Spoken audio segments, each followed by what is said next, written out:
Fruit de 2 ans de travail et d'analyse de 1800 études scientifiques par les experts de l'Institut national de la santé et de la recherche médicale, proposer une activité physique encadrée à des patients ne fait plus de doute.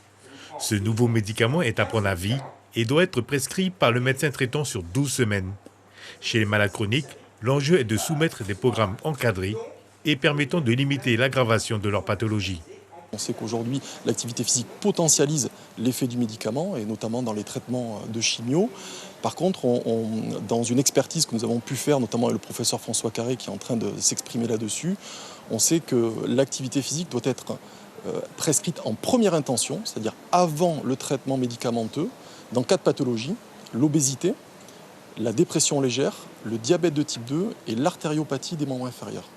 Selon les chercheurs, en cardiologie, un programme d'activité physique induit une baisse de 25% de la mortalité après un infarctus. En cancérologie, toujours selon les experts, faire une activité physique réduit certaines douleurs associées au traitement de 20 à 40%. L'activité physique peut se pratiquer en groupe ou individuellement en salle ou en plein air. Le sport, le nouveau médicament peu onéreux. Si je ne suis pas malade, j'ai beaucoup moins de chances de tomber malade si je bouge.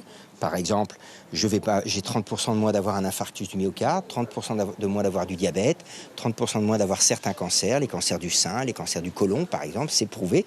Tout ça, c'est formellement prouvé. Et si je suis malade, ma maladie va évoluer, va devenir moins grave, ma qualité de vie va être mieux, je vais pouvoir faire des choses avec mes enfants, mes petits-enfants, que je ne pourrais pas faire si je ne bouge pas.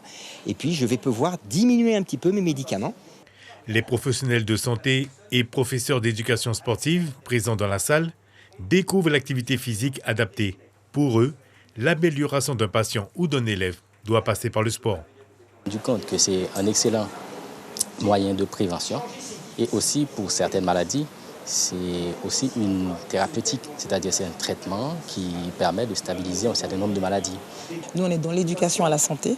Donc effectivement, pour avoir une bonne santé, il faut pratiquer de l'activité physique, pas du sport, vraiment de l'activité physique. Et donc on est dans une éducation à la santé pour permettre aux gens de prendre conscience que l'activité physique est très importante pour pouvoir avoir une meilleure santé tout simplement.